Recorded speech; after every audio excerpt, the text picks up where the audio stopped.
dengan memberikan surat jaminan. Nah, jadi naskah yang saya akuisisi dari masyarakat, saya janjikan naskah ini masih bisa disaksikan dan dilihat di koleksi saya. Bahkan sampai ada pernah saya 20.000 uang di kantong, saya keliling kampung.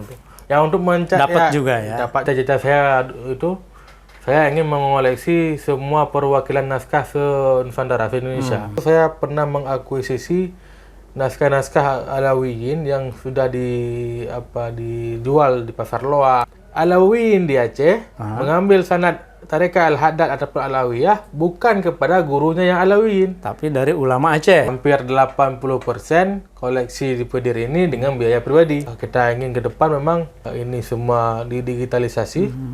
Kemudian apakah join dengan lembaga-lembaga misalnya seperti Dreamsea hari ini yang sudah sangat concern dan berpengaruh lah bagi saya. Kalau hitungan saya 2019 itu yang ada di masyarakat masih ada sekitar 3.000-4.000. Dan untuk anak-anak muda, naskah ini memang fisiknya kuno, tapi pengetahuannya itu tidak selalunya kuno. Maskur Safrudin, anak muda yang menyimpan, mengoleksi, dan bukan hanya mengoleksi, tapi memelihara dan mengkaji isinya itu lebih dari 600 manuskrip.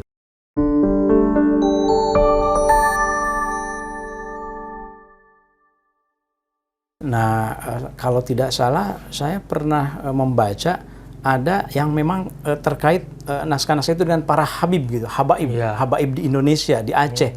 Kan lumayan banyak juga. Banyak itu gimana dalam koleksi Museum Pedir ini? Ada berapa banyak mungkin yang terkait dengan habib-habib yang lagi ramai sekarang? Lagi ramai ya. Kebetulan pula sedang ada Habib Umar di Indonesia. Iya, betul, betul. Jadi koleksi yang berkaitan dengan Alawiyin ya. Habib-habib ini, Zuriat Rasulullah. Ini mungkin ada sekitar 40-an koleksi yang dari Aceh. Dan kebetulan kita juga punya koleksi dari luar Aceh. Jadi saya karena cita-cita saya itu, saya ingin mengoleksi semua perwakilan naskah se-Nusantara, se-Indonesia.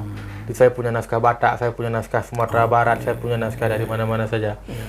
Jadi beberapa waktu saya pernah mengakuisisi naskah-naskah Alawiyin yang sudah dijual di pasar loak. Oh ya, di pasar loak di Aceh? Pasar loak di Medan. Oh, di Medan. Waktu saya ke Jakarta kan. Karena saya kemanapun pergi, ke Malaysia ataupun kemana tetap mencari naskah. Iya. Apalagi kalau memang syukur-syukur ketemu naskah Aceh ya kan. Jadi cara penyelamatannya dengan diakuisisi, dibeli, kemudian disimpan. Yang penting kita selamatkan dulu ini. Betul. Nah, jadi seperti misalnya naskah-naskah Alawiyin dari Pulau Jawa itu saya mungkin ada 100-an. 100? Wow. Jadi itu ada surat-surat dari... Tadi yang 40 itu? Aceh. Itu hanya Aceh. Jadi yang berkaitan Aceh misalnya sanad-sanad tarekat Al-Haddad. Tarekat Al-Haddad. Al-Alawiyah sebelumnya ada itu kan tarekat Al-Alawiyah. Al-Haddad baru kemudian muncul di abad 18. Jadi kita menemukan banyak ini koneksinya ulama-ulama Aceh yang berguru kepada Alawiyin di Mekah dan di Madinah. Kemudian mengembangkan tarekat Alawiyin itu di Aceh. Bahkan ada yang menarik kasus Aceh ini. Kalau kita mungkin secara umum mengetahui tarekat Alawiyin yang khususnya untuk golongan Alawiyin, ya Habib ini, istilahnya di Aceh ada yang menarik. Orang-orang Ajam, masyarakat umum Aceh ini yang bukan keturunan Arab ya, yang bukan Alawiyin, mereka mengambil sanad Alawiyin dari ulama Aceh yang berguru kepada Alawiyin. Ada yang menarik lagi, Alawiyin di Aceh mengambil sanad tarekat Al-Haddad ataupun Alawiyah bukan kepada gurunya yang Alawiyin, tapi dari ulama Aceh. Ulama Aceh yang berguru kepada Alawiyin di luar. Begitu. Jadi yang kalangan Alawiyin pun ada yang belajar tuh malah dari ulama Aceh yang bukan Alawiyin. Maka mengambil tarekat Al-Haddad. Artinya cair sekali ya hubungan. Jadi itu tidak ada antara yang Habib gitu katakanlah zuriat Rasulullah Sallallahu Alaihi Wasallam dengan ulama Aceh, ulama lokal, cair sekali ya. Cair sekali. Dan abad ke-19 itu puncaknya. Jadi ada tokoh besar kita di Aceh ini. Siapa? Namanya Syekh Muhammad Marhaban bin Syekh Muhammad Marhaban. Beliau hidup tahun? Beliau hidup dari awal abad ke-19 hingga wafat beliau tahun 1302 Hijriah atau 1885. Oke. Jadi beliau pada masa tuanya diangkat oleh Sultan Aceh yang waktu itu Sultan Ibrahim Mansur Shah sebagai Qadhi Al-Mu'azzam, Qadhi Malikul Adil. Oh, yang dulu dijabat oleh Syekh Abdul Rauf Singkal ya. Kalau abad zaman 17 Sultanah ya. itu kan zaman Qadhi Malik Al-Adil. ya, zaman ya Sultanah Safadil Araniri, kemudian dijabat oleh Abdul Rauf, kemudian berlanjut sampai abad ke-19 ada Syekhuna Abdul Salam Lampaya. Setelah wafat beliau 1857, itu diambil posisi oleh Syekh Muhammad Marhaban. Apa keagungannya tokoh ini? Ini tokoh besar yang juga belum mendapatkan porsinya sebagai seorang intelektual yang hari ini menjadi tugas kita yang punya koleksi, kemudian masyarakat Aceh tentunya juga harus mengetahui. Muhammad Marhaban ini beliau mengembangkan selain keilmuan dalam hal kitab besar, itu beliau mengembangkan 6 tarekat di Aceh.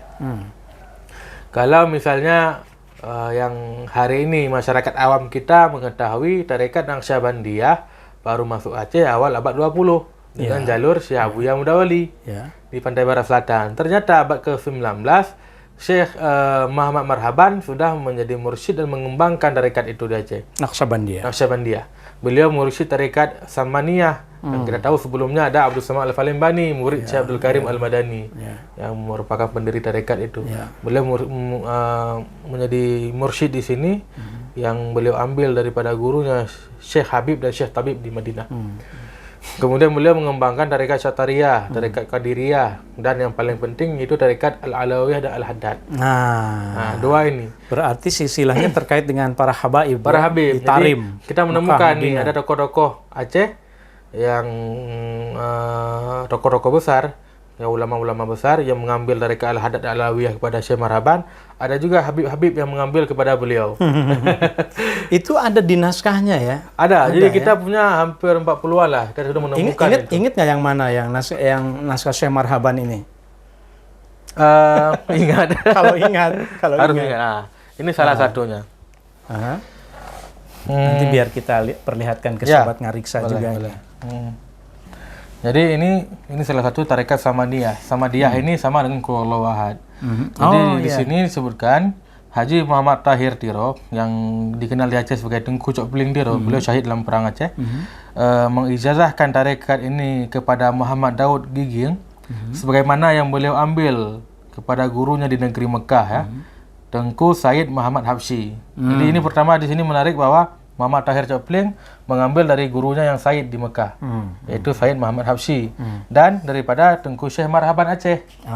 Daripada Tengku Syekh Marhaban Aceh. Yang mana Syekh Muhammad Marhaban Aceh ini beliau mengambil daripada Habib Ahmad Bafaqih di Jeddah. Ini dalam naskah yang lain disebutkan tahun beliau ambil itu 1252 Hijriah. 1830-an Syekh Marhaban sudah punya sanad Al-Haddad di Mekah. Sampai kepada guru-gurunya dan sampai kepada pendiri tarekat yaitu Habib Abdullah Al-Haddad. Nyambung ke sampai Habib Abdullah Al-Haddad. Jadi Syekh Marhaban ini sudah kita kumpulkan dan mudah-mudahan bisa kita susun semacam biografi beliau. Beliau punya 10 karya. Kemudian punya dalam bahasa apa? Ada yang Arab, Jawi dan Aceh. Yang paling menarik, nah ini kaitannya dengan Habib lagi. Syekh Muhammad Marhaban punya satu karya tentang manaqib Al-Habib Abdullah Al-Haddad. Manaqib Abdullah Al-Haddad. Tapi bahasa Aceh. Oh, bahasa Aceh ya. Wah, menarik. Bahasa Aceh. Jadi itu menjadi sekarang tersimpan dalam koleksi Museum Aceh. Jadi beliau juga punya karya dalam bidang, ada satu karya beliau di Museum Ali Hashimi. Itu tentang syarah daripada Dalail Khairat. Ada 600 halaman. Dalail juga sangat populer ya.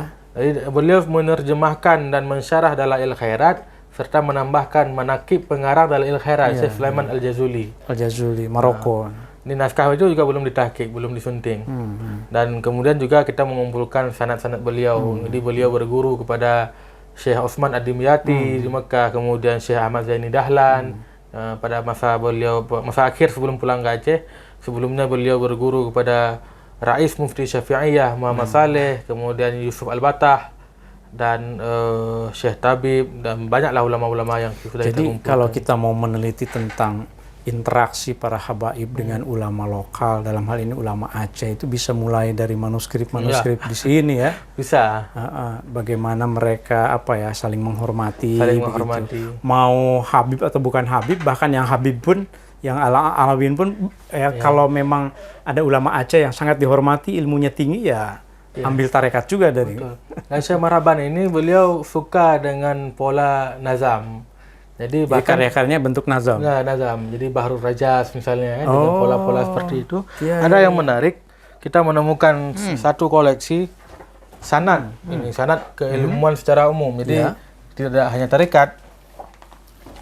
Jadi Syekh Muhammad Marhaban mengijazahkan kepada salah satu muridnya itu tentang semua keilmuan yang beliau punya. Ini sudah diinventarisir nggak sih supaya nggak lupa ini di mana ada? Sudah ya. Inventarisir. Jadi seperti surat-surat kita punya ada 200-an itu surat-surat ya. Wah, banyak sekali. Seperti yang sebelumnya kita bahas surat Aceh Mekah. Iya, sudah ini terbit ya. Sudah terbit. Ya, ada 9 surat ya. Iya, betul. Itu sangat sangat berharga sekali. Dan seringkali suratnya itu mengandung stempel ya. Mengandung stempel yang diteliti oleh Profesor Anabel Tegalog, Bu Anabel. Ya. Ini ya kalau satu surat saja itu kan bisa jadi karya ilmiah, betul, bisa jadi tesis, disertasi.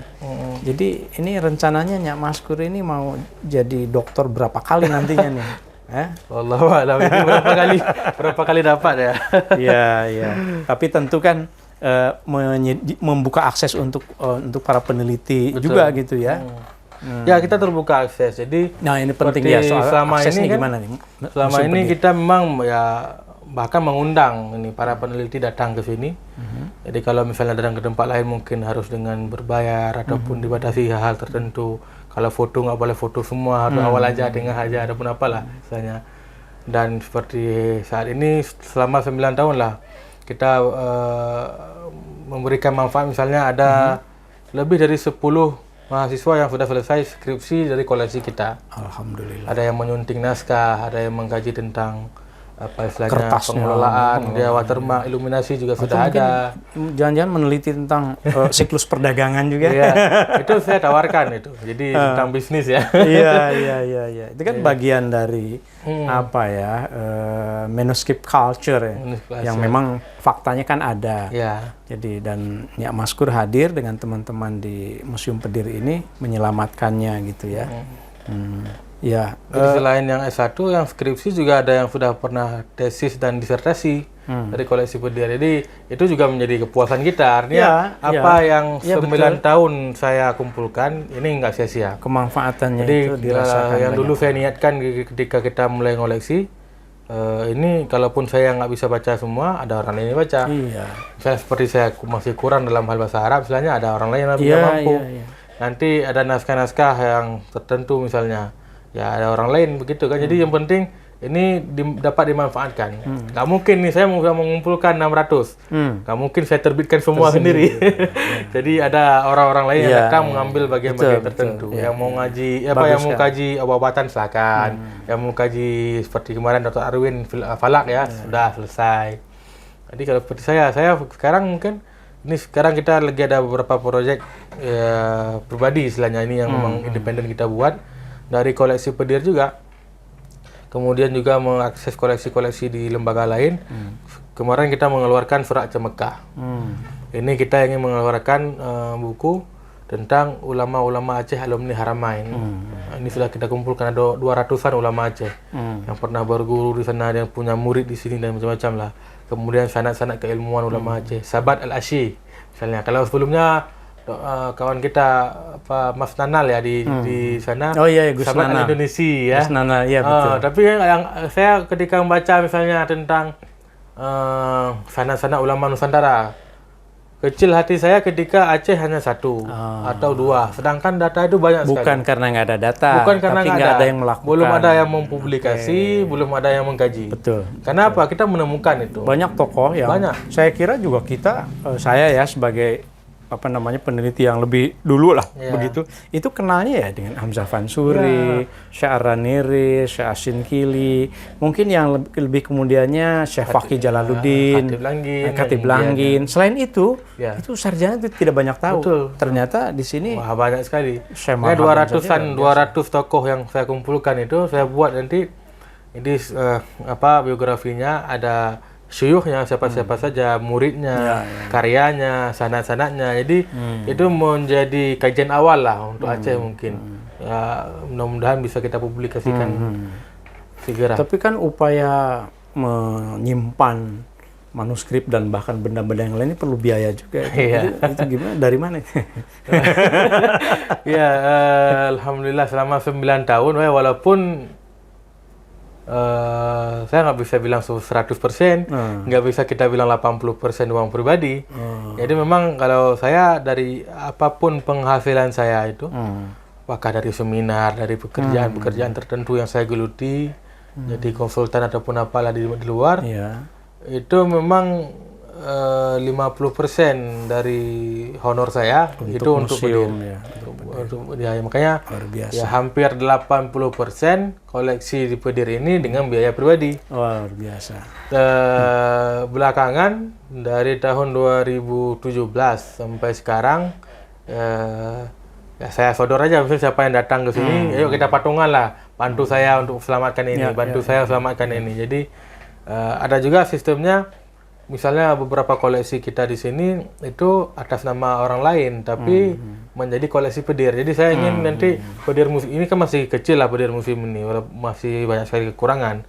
Jadi Pedir museum ini menjadi wadah yang mengoleksi benda-benda ataupun koleksi tertentu dari milik orang-orang penting. Misalnya saya sekarang ini sudah mengumpulkan 6.000. Jadi milik Masykur Syafruddin dalam koleksi Pedir Museum. Nah nanti ada naskah misalnya ini, ada naskah koleksi Profesor Yusni Sabi dalam koleksi Pedir Museum. Jadi milik Syawal dalam koleksi Pedir Museum. Jadi saya ingin buat pola seperti itu. Kalau begitu memang harus diperbesar museumnya. Jadi itu hal-hal yang mungkin istilahnya kita kan nggak punya budget besar. Betul. Karena pribadi. Ada yang menawarkan naskah misalnya kepada kita naskah 10 juta. Kita cuma punya 5 juta, ini ayo kita patungan lah misalnya. Ada nanti misalnya koleksi naskah tertentu atau yang lainnya dibeli oleh orang yang punya uang, kawan kita, kolega kita, biar dia yang selamatkan. Tapi kita mengelola digitalnya. Adapun didaftarkan sebagai koleksi kita dengan status pinjaman atau hibah, begitu. Jadi itu tetap milik kawan kita. Yang penting ini selamat dulu. Naskahnya jangan keluar ya. Jadi, nah setelah tidak keluar, sebetulnya rencana kedepannya itu apakah ada untuk konservasi, restorasi, digitalisasi juga? Itu sudah menjadi, ya kalau bagi saya sudah menjadi suatu keharusan. Jadi kita tidak tahu sampai sejauh mana kita bisa mempertahankan fisiknya. Karena memang apalagi di kertasnya, udara kita, alam kita kan, yang ini kita bersyukur ya masih selamat. Yang lain ya kita bayangkan dalam konflik yang berkepanjangan di Aceh, katakanlah perang Belanda bersambung dengan Jepang, bersambung dengan DITI di Aceh, tambah lagi GAM lagi, tambah musibah tsunami, pandai habis nih pesisir kita. Ini yang selamat kita bersyukur. Kemudian yang sudah di luar oke lah, ya biarkan. Yang ada di Aceh ini bagaimana kita bisa menyelamatkan? Fisiknya sekarang oke, tapi seberapa lama kita bisa mempertahankan ini?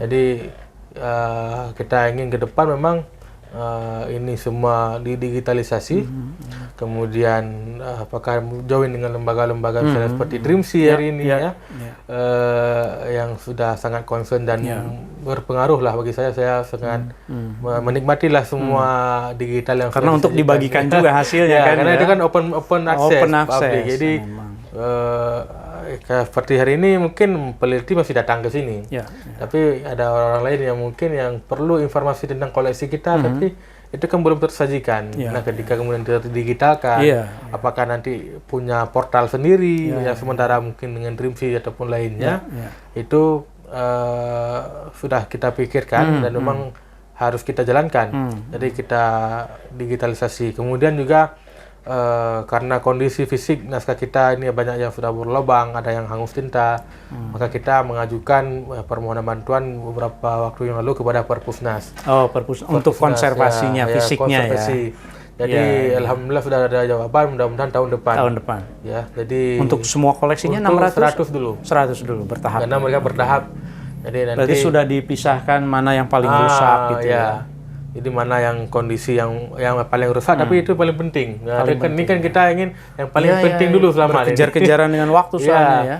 Jadi seperti kita mungkin di sini SDM yang kurang, kemudian tanpa biaya. Jadi syukurlah. Apapun yang bisa kita lakukan dulu. Ya syukurlah kalau dari negara, dari Perpustakaan Nasional juga sudah bisa membantu ya.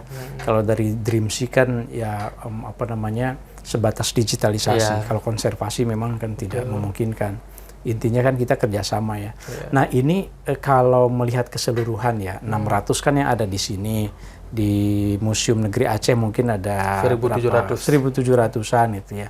Sebetulnya yang di masyarakat masih banyak tidak? Masih sangat banyak. Lebih dari 1.000 itu? Iya. Wow. Lebih dari angka 1.000.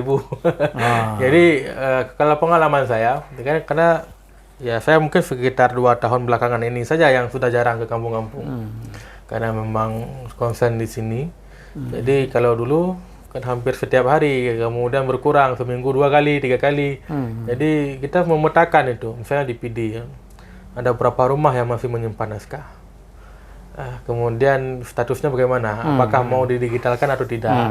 Apakah yang hanya diperlihatkan saja atau hanya boleh lihat dari luar saja? Jadi kan masyarakat kita macam-macam ini. Jadi kita petakan itu dan kita hitunglah hitungan kasarnya mungkin kalau hitungan saya 2019 itu yang ada di masyarakat masih ada sekitar 3.000-4.000. Wow.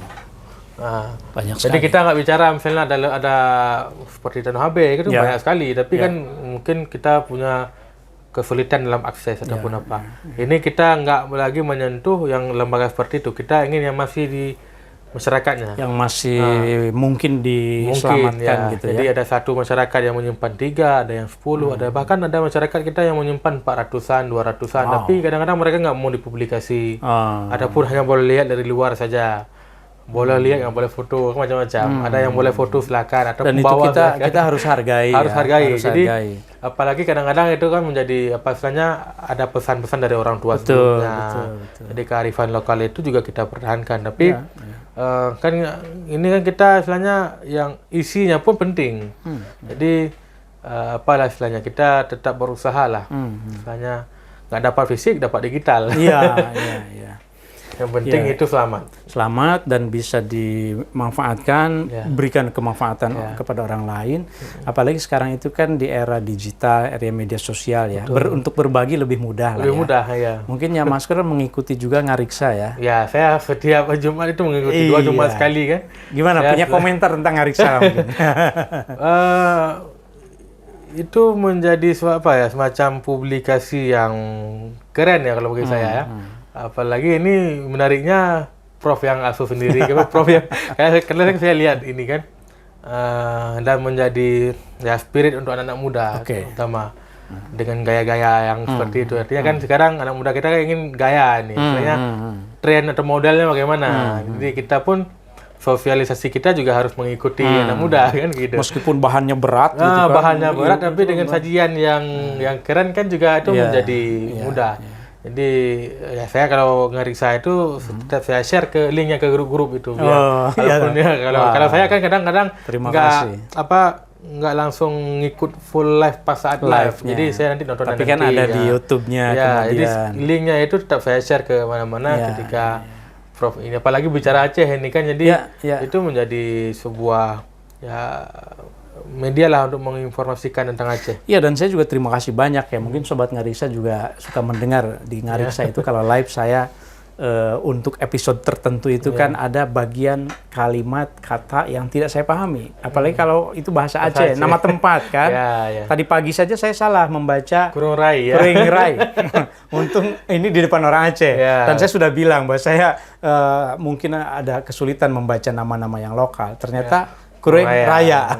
Karena memang bahasa Aceh ini yang kita amati ada bunyi dan dialek yang dihilangkan ditambah. Jadi putis itu putih ya gitu. Jadi S itu nggak bunyi, jadi sin itu nggak bunyi. Artinya kebutuhan orang Aceh, anak muda Aceh untuk meneliti manuskrip Aceh itu sangat tinggi seharusnya ya. Harusnya. Karena mereka punya kemampuan bahasa yang orang kayak saya dari luar tidak bisa. Ya, jujurnya saya ingin juga pengalaman lah istilahnya. Ini kan naskah-naskah Aceh ada 3 bahasa secara umum ya. Arab paling banyak mungkin ya, Jawi dan Aceh. Yang Aceh ini juga ada semacam istilahnya pola-pola tertentu. Jadi kita kalau kajian saya secara pribadi, saya membandingkan naskah abad 17 bahasa Aceh dengan 18 beda. Beda ya. Abad 19 beda. Jadi ada pola-pola tertentu dan kemudian judul yang sama, misalnya kita bicara Akhbarun Karim, tapi yang disalin di Aceh besar dengan di PD juga ada perbedaan. Yang setelah filologi korup istilahnya kan. Jadi hal seperti itu menyulitkan karena ada mungkin generasi saya ataupun orang-orang tua saya yang membaca naskah Aceh tapi tulisan Jawi Acehnya itu yang era modern, era-era setelah Belanda. Jadi kaedahnya itu jelas berbeda. Jadi bunyi yang saya sebutkan tadi bitai dengan di naskah baital, L itu di I kan misalnya, kemudian sin itu di H kan, dan lain-lain sebagainya itu nggak dapat. Saya sampai sekarang tidak pernah belajar naskah berbahasa Aceh kepada seorang guru pun ataupun apa. Saya otodidak itu. Oh, jadi bisa mengetahui bedanya segala itu karena langsung otodidak. Jadi karena memang kita saja. punya koleksi dan ditantang untuk bisa mengetahui informasi itu ya paling 1-2 kali saya tanyakan. Karena ayah saya kebetulan bisa. Tapi ayah saya menanyakan beberapa kata-kata saja. Setelah pola itu saya ketahui, yang lain berarti saya otodidak semua. Pantesan setiap saya bertanya kata apapun selalu terjawab ini apa ini karena memang pengalaman membaca. Jadi saya sendiri dalam buku filologi saya itu kan saya bilang bahwa philology is about reading manuscript. Filologi itu soal membaca manuskrip. Mungkin ya Maskur teorinya masih S1 misalnya gitu ya, belum teori yang banyak. Tetapi dengan membaca manuskrip sebetulnya bisa melebihi mereka yang kuliah gitu ya. Dengan ini tiap hari kita baca, jadi kita tahu pola-polanya. Jadi ada istilahnya tipologi lah istilahnya tipologi, kan. Kita tahu ini abad sekian, aksaranya. Sama seperti kita misalnya ingin mengatakan ada karya yang kemudian di atasnamakan Araniri, tapi kita perlu membandingkan ini. Araniri bagaimana gaya bahasa dia, macam-macam. Karena nanti ada istilahnya kan manuskrip bisa mengidentifikasi itu ya. Kita sudah mulai ke tahap itu, sudah mencoba istilahnya. Karena apa, ada naskah-naskah yang di naskah disebutkan kata, itu bukan berarti karya. Orang lain yang menyalin, makanya kita perlu membandingkan. Dinukil. Dinukil. Jadi kan ada perubahan-perubahan tertentu. Kalaupun dinukil disebutkan dalam karya apa misalnya. Jadi kita tahu, misalnya kutipan dari Tibyan atau kutipan dari Fathul Mubin ataupun apa. Jadi apakah mungkin kemudian gaya bahasanya berbeda? Seperti kita baca hari ini, saya membaca tulisan Prof, saya tahu ini gaya bahasa Prof. Jadi ini nggak mungkin dapat yang lain kemudian yang bersalahan dengan ini semua. Punya ciri tersendiri dan itu secara teori ya memperkaya teori filologi Indonesia karena filologi kan berkembang di Eropa di mana. Untuk filologi Indonesia ya itu hanya bisa muncul karakternya kalau kita menggali dari manuskrip-manuskripnya gitu ya. Wah, luar biasa, ini perbincangannya sangat menarik sekali nih Sobat Ngariksa. Ini Nyak Maskur Safrudin, anak muda yang menyimpan, mengoleksi, dan bukan hanya mengoleksi tapi memelihara dan mengkaji isinya itu lebih dari 600 manuskrip. Mungkin punya pesan untuk anak-anak muda yang lain. Iya, Sobat Ngariksa kita nih. Karena saya anak muda juga. Anak muda juga. Saya masih muda, jadi apa istilahnya, pesannya naskah-naskah ini merupakan warisan kebudayaan, warisan memori kolektif masyarakat Aceh di masa silam. Terutama kita bicara konteks Aceh, kita membongkar apa isi kepala orang Aceh ratusan tahun sebelumnya, kan begitu kira-kira. Nah, kita mengumpulkan dan menyelamatkan naskah-naskah ini semua adalah untuk kepentingan sejarah, untuk merekonstruksi sejarah Aceh kita yang mungkin masih kurang kalau selama ini kan kita masih merujuk barat ya dengan kajian-kajian Eropa. Tapi kita kan perlu perbandingan dengan sumber-sumber lokal, karya-karya kita yang ditemukan di sini. Kayak apa yang kemudian saya selamatkan, saya koleksi hari ini dengan wadah Pedir Museum, 600-an naskah dari 6.000 koleksi secara keseluruhan. Ini mudah-mudahan menjadi manfaat untuk saya secara pribadi dan dapat dimanfaatkan untuk ilmu pengetahuan di masa depan. Dan untuk anak-anak muda, naskah ini memang fisiknya kuno, tapi pengetahuannya itu tidak selalunya kuno. Jadi pengetahuan masa lalu, tapi itu memberikan motivasi ataupun ya semacam apa istilahnya, dorongan kita untuk memperbaiki sesuatu di masa depan. Masa kini dan masa depan. Masa kini dan masa depan. Artinya apa istilahnya, tidak selalunya kuno, tapi kekunuan bisa menjadi kekinian. Menjadi kekinian. Nah, itu sebetulnya slogan Ngariksa di Slogan akhir. Jadi kalau di akhir itu kita mengucapkan slogan itu, mari kita menatap masa depan dengan merawat masa silam. Kalau gitu kita ucapkan sama-sama nih. Iya, boleh. Sobat Ngariksa, mari kita menatap masa depan dengan merawat masa silam. Salam Ngariksa. Terima kasih banyak. Sama-sama, Mas Gur. Terima kasih banyak. Sama-sama. Terima kasih banyak. Alhamdulillah. Alhamdulillah. Syukran jazilan.